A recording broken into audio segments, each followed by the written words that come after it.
প্রিয় শিক্ষার্থীরা, আজকে আমরা এইচএসসি আইসিটির নতুন আরেকটি ক্লাসে হাজির হয়েছি।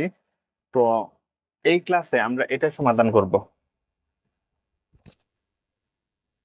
তো দেখো, প্রথমে কি লিখি আমরা? Doc type HTML,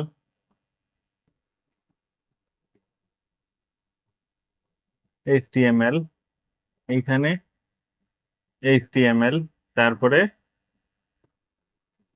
body,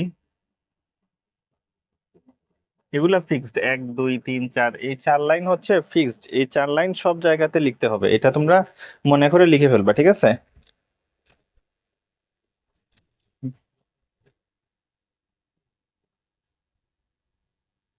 table, border সমান 1, সেল স্পেসিং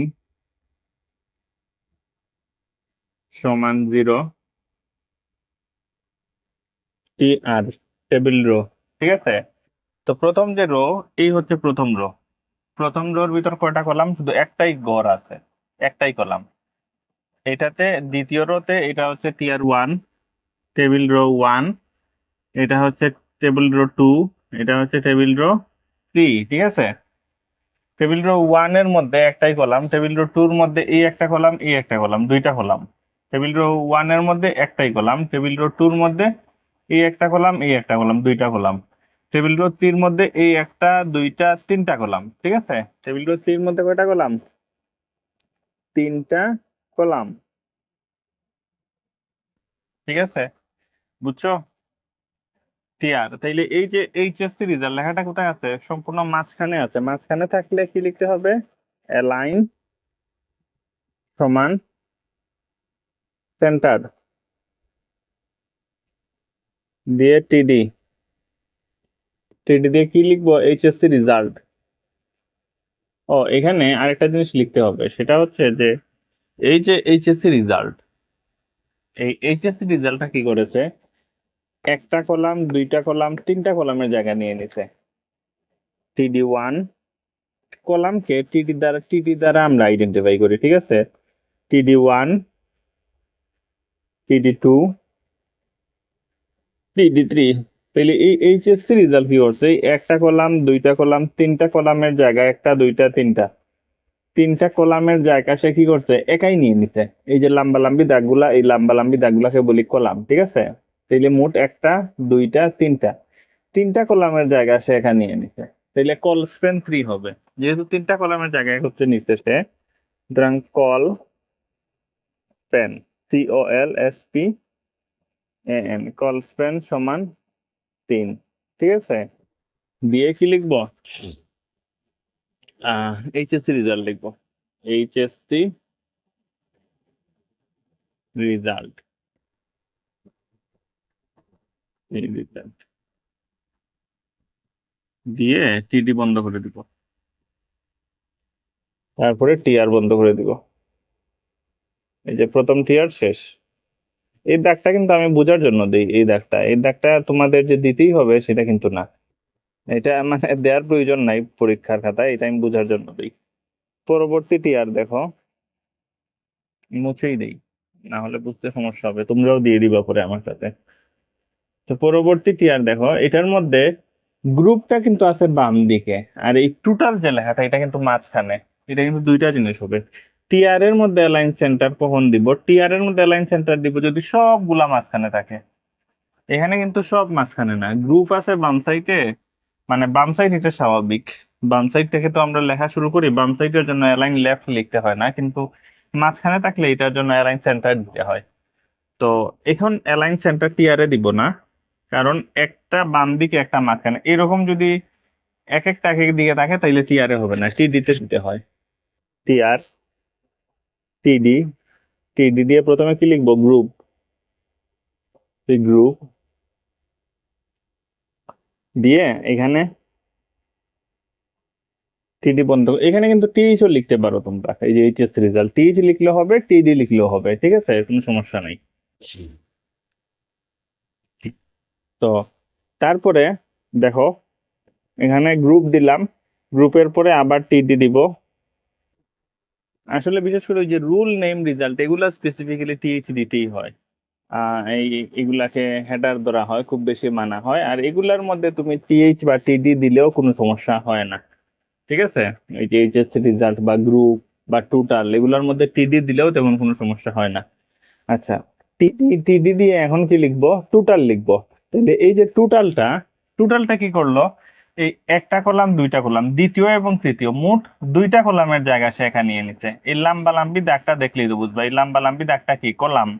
কলামটা উপরে উঠার কথা ছিল কিন্তু উঠে নাই, বন্ধ হয়ে গেছে। তার মানে কলামের ঘটনা ঘটছে এখানে। কলাম উপরে উঠার কথা ছিল, উঠে নাই, তার মানে কলামের ঘটনা ঘটছে। আর কলামের ঘটনা যেখানে ঘটবে সেখানে লিখতে হবে কল স্প্যান। Call span. এখন কয়টা কলাম? এই একটা ঘর, দুইটা ঘর, দুইটা কলাম একত্রিত হয়েছে, সুতরাং কল স্প্যান সমান 2।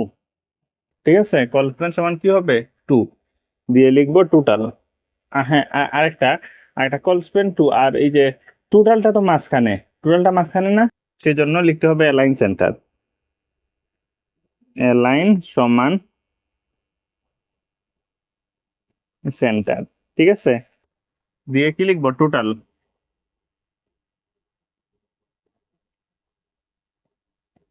বন্ধ করব, তারপরে টিআর বন্ধ। এই যে এইটা এই বন্ধ করলাম, ঠিক আছে। তারপরে আবার টিআর দিব। টিআর, টিডি, এসসি। এসসি তারা সায়েন্স বুঝাইছে আর কি। পরবর্তী টিডি। এখানে এই যে 500 এবং 400 এগুলো কিন্তু মাঝখানে আছে, এর জন্য অ্যালাইন সেন্টার লিখতে হবে। অ্যালাইন সমান সেন্টার দিয়ে 500 টিডি। এখানে কিন্তু ওই যে মাঝখানে এই টিআর এর মধ্যে অ্যালাইন সেন্টার দিয়ে দিলে কিন্তু হবে না। কারণ কেন হবে না? কারণ সায়েন্সটা বাম সাইডে আছে।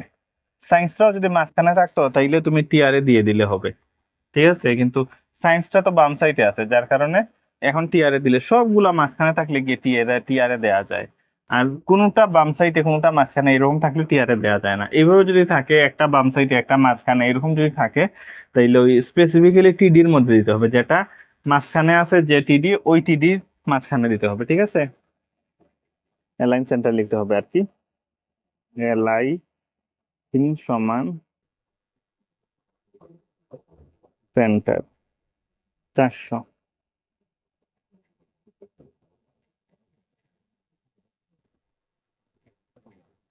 টিআর, ঠিক আছে, 400 দিয়ে দিলাম। এখন তো শেষ, আর কোনো কাজ নাই। এখন ওই যে টেবিল বডি এইচটিএমএল লিখে দিব, ওই যে টেবিল বডি এইচটিএমএল। ডক টাইপের কিন্তু কোনো এন্ডিং ট্যাগ নাই। আর এখানে ক্যাপিটাল লেটারে দিও, হ্যাঁ ঠিক আছে। এখানে নিয়ম হচ্ছে ক্যাপিটাল লেটারে দেয়া। DOCTYPE, ডক টাইপ এইচটিএমএল, ঠিক আছে, ওকে। এখন ওই যে আমরা টেবিল বডি এইচটিএমএল নিচ থেকে বন্ধ করতে হবে, আগে টেবিল। টেবিল বডি এইচটিএমএল, ঠিক আছে, এই বন্ধ করে দিলাম। এই হচ্ছে বিষয়। তাহলে এটা আজকে আমরা সলভ করে ফেললাম। আর তোমরা ভিডিওগুলো কন্টিনিউ দেখো, কোথাও সমস্যা হলে আমার সাথে শেয়ার করবা। আমার হোয়াটসঅ্যাপ নাম্বার তো দেয়া থাকে, থাম্বনেইলে দেয়া থাকে, বোর্ডেও দেয়া থাকে। তো তোমরা এটা দেখবা, কোথাও প্রবলেম হলে বলবা। আর চ্যানেলটা সাবস্ক্রাইব করে দিও, ঠিক আছে। তাহলে আমরা যেমন ইন্সপায়ার হব, ঠিক তদ্রুপভাবে যেটাই আমি আপলোড করব সেটাই আহ তোমার নোটিফিকেশন, মোবাইলের নোটিফিকেশন আকারে চলে যাবে। এই হচ্ছে বিষয়। আর খাতা কলম নিয়ে বসো, অবশ্যই খাতা কলম নিয়ে বসে এটা নোট করবা, ঠিক আছে, না হলে বুঝতে পারবা না ভালো করে। আগামী ক্লাসে অন্য কোনো আইটেম নিয়ে আমরা হাজির হব।